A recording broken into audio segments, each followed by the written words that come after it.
नमस्कार, कैसे हैं आप लोग। मैं मनोज कुमार बंसल वाइट्रे इंस्टीट्यूट की तरफ से 11th क्लास का एक बड़ा ही इंपॉर्टेंट टॉपिक लेकर आया हूं जिसका नाम है जनरल ऑर्गेनिक केमिस्ट्री। जो जनरल ऑर्गेनिक केमिस्ट्री है इसके अंदर आप सभी स्टेबिलिटीज, इलेक्ट्रॉन डिस्प्लेसमेंट इफेक्ट्स ये सभी पढ़ते हैं। तो एक्चुअल में बच्चों का दिमाग में ना फियर बहुत ज्यादा है इस चीज को लेकर कि उन्हें ऑर्गेनिक केमिस्ट्री नहीं आ रही है या ऑर्गेनिक केमिस्ट्री में उनको क्वेश्चन सोल्व करने में दिक्कत आ रही है। तो आप एक बेसिक तरह से इसको स्टार्ट करें जैसा कि हम वाइट्रे इंस्टीट्यूट में आपको ये डिलीवर कर रहे हैं। तो ऑर्गेनिक केमिस्ट्री ये 12th चैप्टर है। जब आप 11th की सेकंड एनसीईआरटी खोलते हैं 12वां चैप्टर है organic chemistry some basic principles and techniques. तो इसमें करना क्या है जी, हम लोगों ने बात समझनी है कि हमें पिछले यूनिट में क्या बताया गया कि कैटिनेशन क्या है। In the previous unit you have learn that the elements carbon has the unique property called catenation.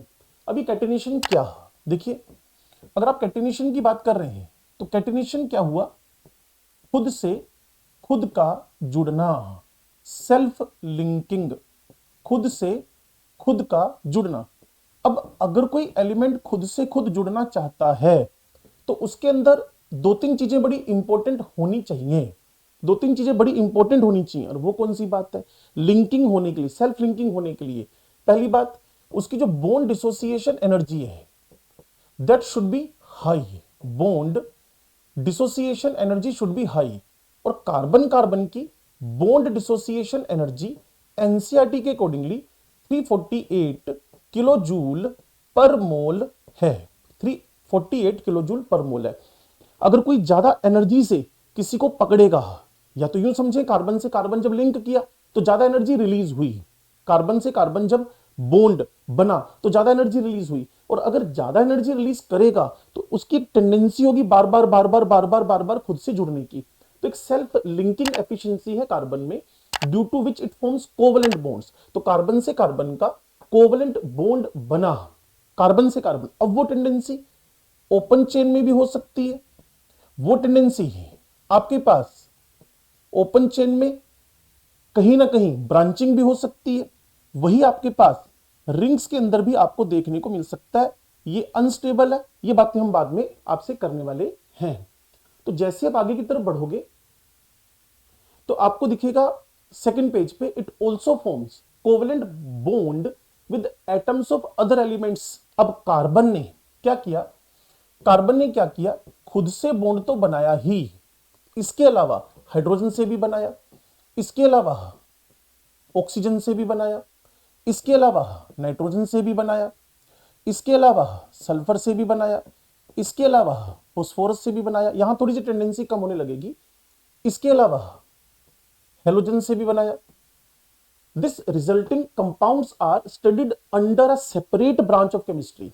जब कार्बन से कार्बन जुड़ा, कार्बन से नाइट्रोजन, सल्फर, हेलोजन, हाइड्रोजन ये सब जुड़ने लगे तो उसको एक अलग से केमिस्ट्री का नाम दे दिया हम लोगों ने, वो आपके पास है, that is known as organic chemistry.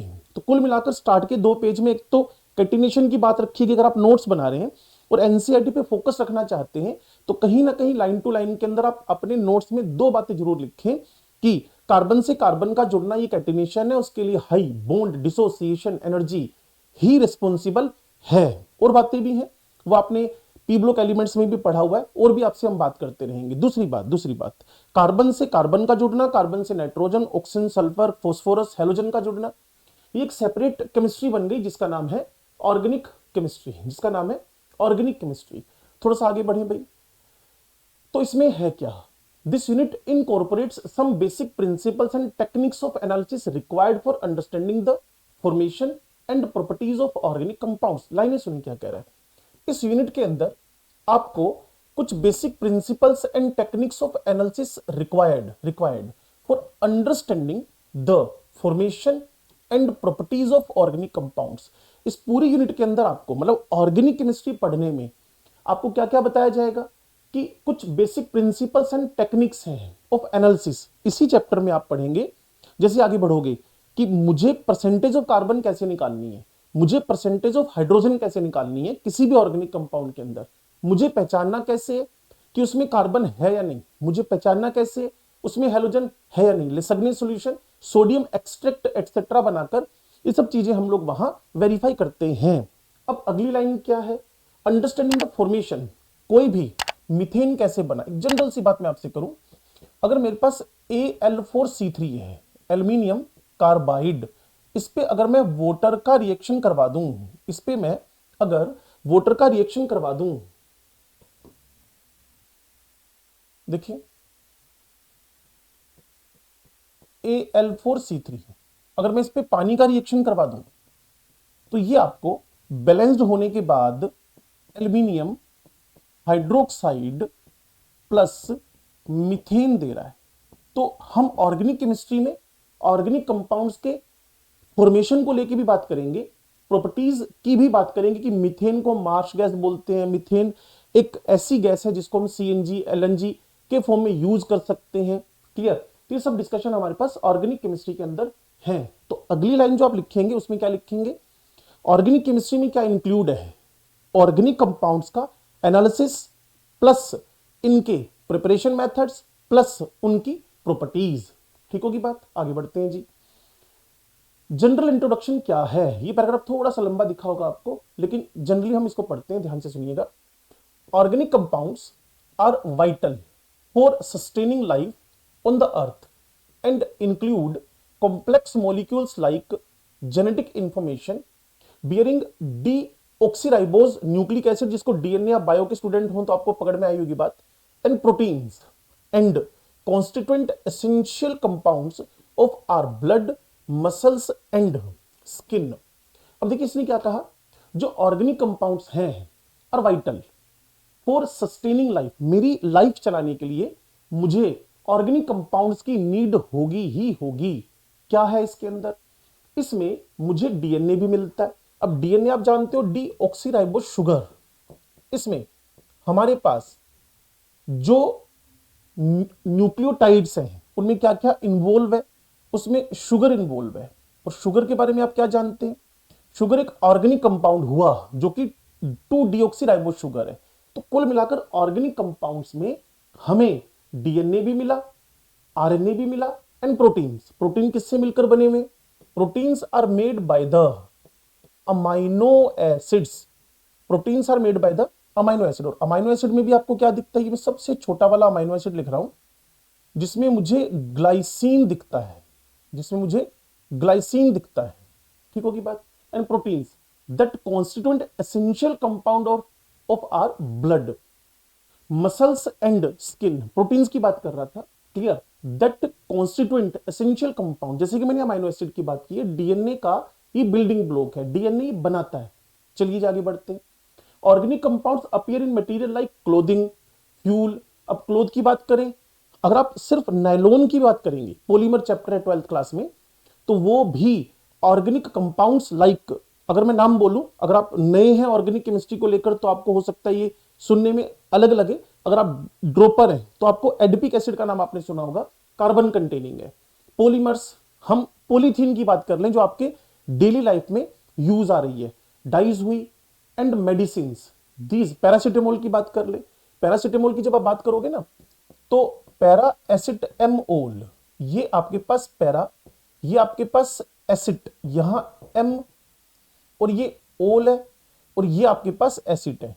मैं फिर आपसे कह रहा हूं, ये मैंने आपको सिर्फ इसलिए बताया कि आपको इतना कंफर्म हो जाए कि ऑर्गेनिक कंपाउंड्स के अंदर कार्बन है, ऑर्गेनिक कंपाउंड इन्वॉल्व है। किसके अंदर इन्वॉल्व है, हमारे डेली लाइफ में यूज होने वाला, चाहे वो डीएनए हमारी बॉडी के अंदर हो, प्रोटीन्स हो, चाहे आपके पास मटेरियल लाइक क्लोथिंग हो, फ्यूल हो, पॉलीमर हो, डाइज हो, मेडिसिन हो, इन सब में ऑर्गेनिक केमिस्ट्री इन्वॉल्व है। These are some of the important areas of application of these compounds. ठीक है जी, तो ये बात आपको कंफर्म हुई होगी। आगे बढ़ते हैं जी। नाउ लाइन क्या बनी, science of the chemistry is about 200 year old. लो कर लो बात जी, ये 200 साल पुरानी कहानी है।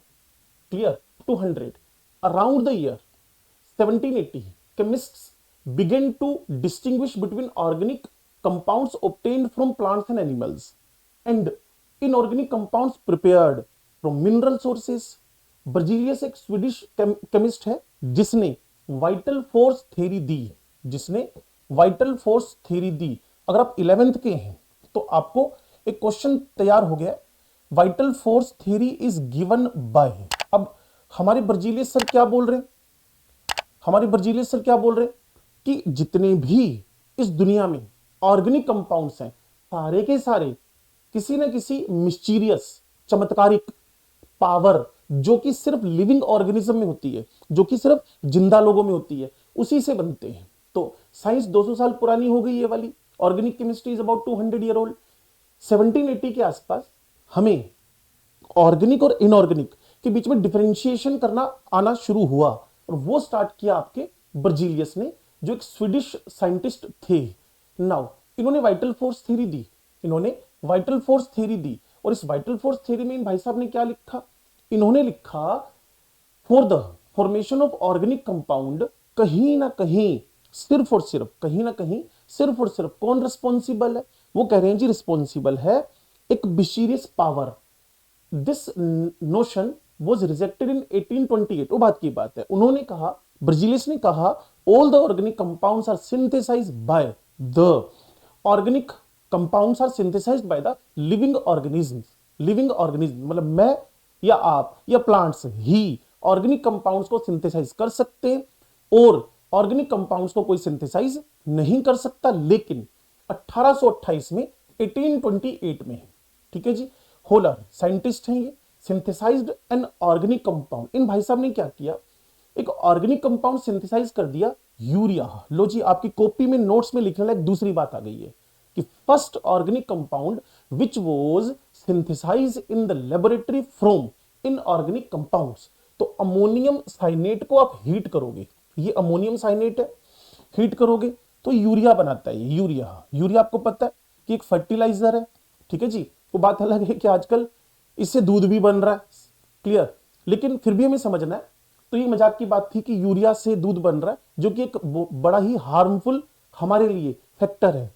तो कुल मिलाकर vital force theory, vital force theory ने जो बताया कि एक लिविंग ऑर्गेनिज्म से ही हम क्या बना सकते हैं, लिविंग ऑर्गेनिज्म से ही हम क्या बना सकते हैं, एक ऑर्गेनिक कंपाउंड। लेकिन इसी को 1828 में फुली रिजेक्ट कर दिया एफ होलर ने ही, ठीक है जी। इन ऑर्गेनिक कंपाउंड से उन्होंने ऑर्गेनिक कंपाउंड सिंथेसाइज किया, यूरिया, अमोनियम साइनेट को हीट करके। तो इस पेज पे दो क्वेश्चन बन रहे हैं, अगर आप 11th के तो भी, और मैं मान के चलता हूं कि नीट वाले कभी किसी एक लाइन को भी नहीं माफ करते हैं। आप 2023 का जेई का क्वेश्चन पेपर खोलकर देखें, वहां उन्होंने एक बढ़िया ही डिस्कशन किया हुआ है। एनवायरमेंटल केमिस्ट्री के पहले पेज पे इंट्रोडक्शन के अंदर से भी क्वेश्चन उठाया। एनवायरमेंटल केमिस्ट्री का इंट्रोडक्शन क्या है कि एयर हमारे फूड के कंपैरिजन में 12 से 15 गुना हम इंटेक करते हैं। तो पोल्यूशन समझा रहा था, वो बोल रहा है कि फूड से हम 15 गुना ज्यादा एयर इंटेक कर रहे हैं, तो वो जरूरी है कि हम जो एयर इंटेक कर रहे हैं वो किस फॉर्म में हमारे अंदर एंटर कर रही है, पोल्यूटेड है या नॉन पोल्यूटेड फॉर्म है। तो ये बात हम आगे बढ़ाते हैं जी। लो जी, the pioneering synthesis of acetic acid. लो जी, एक सेकंड क्वेश्चन और बन गया। द सेकंड, पहला क्वेश्चन था first organic compound synthesize in the laboratory from the inorganic compound. अब है हमारे पास एक बड़े ही इंपॉर्टेंट साइंटिस्ट कोलबे, बहुत नाम सुनेंगे आप इनका ऑर्गेनिक केमिस्ट्री में 11वीं से 12वीं तक चलते हुए। The pioneering synthesis of acetic acid. Acetic acid का फॉर्मूला आपको पता है, आप इसको सिरका भी बोलते हैं, आप इसको सिरका भी बोलते हैं, ठीक है ना, इसको आप विनेगर भी बोलते हैं, हिंदी में सिरका बोलते हैं आप इसको। And that of methane by, Kolbe ने सिंथेसाइज किसको किया, एसिटिक एसिड को। And that of methane by Berthelot 1856। फिर तो पता क्या होता है, एक इन्वेंशन हो जाए ना एक बार, तो फिर एक चेन बन जाती है लगातार। एक इन्वेंशन होने के बाद लगातार एक चेन बन जाती है। उस चेन के अंदर पहले तो एसिटिक एसिड बना, पहले यूरिया बना, फिर एसिटिक एसिड बना फ्रॉम एलिमेंट्स। एसिटिक एसिड को सिंथेसाइज करने के लिए कार्बन, हाइड्रोजन और ऑक्सीजन की रिएक्शन करवाई गई, ठीक है जी। Now and that of methane by Berthelot showed conclusively that organic compounds could be synthesized from inorganic sources in the laboratory, जिसके लिए हमारे बर्जीलियस सर पूरी तरह से मना करते रहे कि आप ऑर्गेनिक कंपाउंड्स को इनऑर्गेनिक से सिंथेसाइज नहीं कर सकते, वो सिर्फ लेबोरेटरी में सिंथेसाइज नहीं हो सकते, वो सिर्फ लिविंग ऑर्गेनिज्म से ही सिंथेसाइज हो सकते हैं। तो 3 बातें हो गई, urea, number 2 acetic acid, then methane. Urea Wohler की तरफ से है, एसिटिक एसिड हमारे कोलबेसर की तरफ से है, मीथेन बर्थेलोट की तरफ से है। ये आपके पास है बर्थेलोट, ठीक हुई बात। आगे बढ़ते हैं जी। Development of electronic theory of covalent bonding. जब आप थोड़ा सा केमिकल बॉन्डिंग चैप्टर की तरफ बढ़ोगे, जब आप केमिकल बॉन्डिंग चैप्टर की तरफ बढ़ोगे तो उस केमिकल बॉन्डिंग के अंदर आप देखोगे कि हमें मीथेन का, इथेन का लुईस डॉट स्ट्रक्चर बनाना सिखाया जाएगा। लुईस डॉट स्ट्रक्चर बनाना सिखाया जाएगा। तो इलेक्ट्रॉनिक थ्योरीज आई, ऑक्टेट रूल आया, कोवलेंट बॉन्डिंग का unsaid organic chemistry in its modern shape, the development of electronic theory of covalent bonding. जो आपके पास कहीं ना कहीं आपके पास डेवलपमेंट हुआ electronic theory of covalent bonding का, ठीक है ना। तो वहां से हमें ऑर्गेनिक केमिस्ट्री का कुछ मॉडर्न शेप आना शुरू हुआ। यूरिया का स्ट्रक्चर क्या है, इसके अलावा मीथेन का स्ट्रक्चर क्या है, इसके अलावा हमारे पास H2SO4 का स्ट्रक्चर क्या है। तो कोवलेंट बॉन्डिंग से हमें ऑर्गेनिक केमिस्ट्री का मॉडर्न शेप धीरे धीरे हमारे सामने आया। चलिए अब एक इंपॉर्टेंट पार्ट आ रहा है, tetravalency of carbon, shapes of organic molecules, the shapes of carbon compounds. तो थोड़ा सा हम बात को समझें। तो मैं चाहता हूं कि इस 20 मिनट के वीडियो के अंदर आपने इंट्रोडक्शन सीख लिया। तो अगला टारगेट मैं इसी चैनल पर, चैनल को सब्सक्राइब करना ना भूले, बेल आइकन को जरूर दबा लें आप। Tetravalency of carbon, shapes of organic compounds, shape of carbon compound, ये सारा के सारा डिस्कशन हम आपसे करेंगे। तो ये कंटिन्यू रहेगा आपके साथ, तो चैनल से जुड़े रहिए और वर्ड टू वर्ड हर एक चीज को सीखते रहिए, ठीक है जी। तो आज का हम ये वीडियो यहीं खत्म कर रहे हैं। तो चैनल को सब्सक्राइब करना बिल्कुल ना भूलें। और वाइट्रे इंस्टीट्यूट ऑनलाइन ऑफलाइन दोनों अवेलेबल है, तो आप इसमें एडमिशन लें। ऑफलाइन क्लासेस चंडीगढ़ में ऑर्गेनाइज होती हैं, लेकिन अगर आप घर बैठकर भी तैयारी करना चाहते हैं तो मैं ऐसे ही लाइव आपको पढ़ा रहा हूँ हाइब्रिड क्लास के अंदर, और आप घर बैठ के पढ़ रहे होगे। मम्मी के पास रहना है, पापा के पास रहना है। मम्मी पापा डरते हैं आपको यहाँ भेजने से, कोई दिक्कत नहीं, घर बैठिए, हमसे पढ़िए। लाइव डाउट्स होंगे, आप सीधे मेरे से बात कर सकते हैं इस तरीके से। तो जुड़े रहिए, वाइट्रे इंस्टीट्यूट आपकी सर्विसेज में अवेलेबल है, और बेस्ट टू बेस्ट हमारे पास फैकल्टी टीम है जो आपके लिए बहुत दिल से मेहनत कर रही है। ताकि हम समझते हैं पैसा खर्च करोगे तो उस पैसे का कहीं ना कहीं आउटपुट आना बड़ा जरूरी है। पढ़ाई के अलावा कुछ नहीं है, कोई इधर उधर की बात नहीं है। जितनी जल्दी बच्चे इस बात को समझ जाए कि पढ़ना बहुत ही जरूरी है, शिकायत करनी हो तो आपको हमेशा अपना कोई ना कोई नेगेटिव चीज छुपानी हो तो आपको हमेशा सामने वाला दिखेगा। लेकिन ध्यान रखिए, अगर आपको कुछ अच्छा करना है तो खुद को बार बार ब्लेम करिए। अगर खुद को ब्लेम करते हैं आप तो आपको पता चलेगा कि गलतियां आपके अंदर इतनी ज्यादा हैं। सारी दुनिया तो बहुत अच्छी है, सारी दुनिया तो बहुत अच्छी है। तो बहुत हुई ज्ञान की बात करते हैं अगली वीडियो में। तब तक के लिए मैं विदा लेता हूं, नमस्कार, थैंक यू।